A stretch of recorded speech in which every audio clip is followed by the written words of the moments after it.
New console on the way, new console on the way. What's up, guys? As long as we can think back, there was always at least three competitors as it relates to the gaming market, right? Well, as it seems, it looks like there's a new console that's about to be released in like 2 years from now or 3 years from now.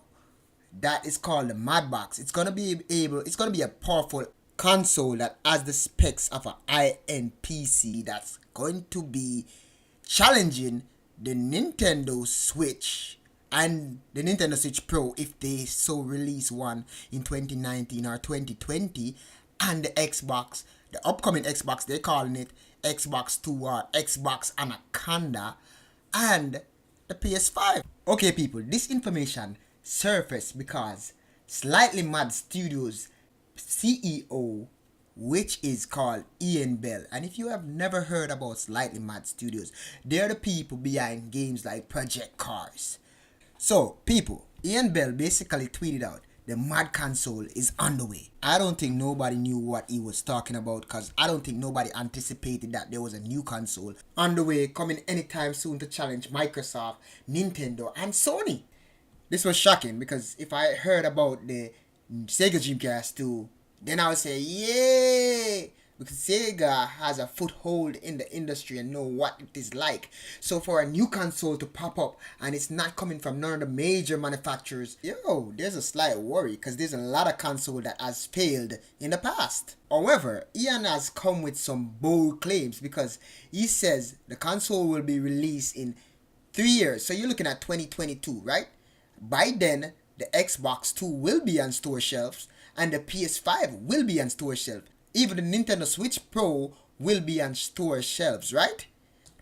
So, Ian Bell is coming with some bold claim. He's saying the Madbox will be the most powerful of the three console, or of the four console if you include the Nintendo Switch Pro, when it is released. And it will be selling at around the same price as the Xbox 2 and the PS5.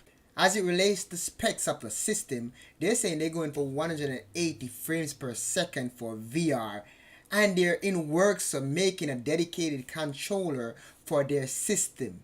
Well, if you're making a console, I think it should have a dedicated controller that's different from the other controllers, right? I think so.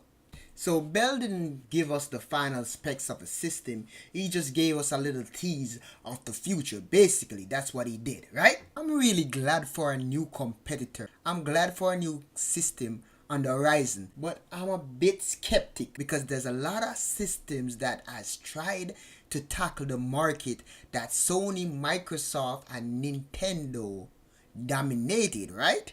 But has failed to do so. Has failed to even make an impact, and consoles are very expensive to create. So I mean, their games has been crowdfunding. We all know that because they made Need for Speed Shift back in the days before they could move on to Project Cars. They made Just Simulation racing games. I'm skeptic. I am really skeptic as it comes to Mad Studios making a console. I know that they have investors. Yes, I know that.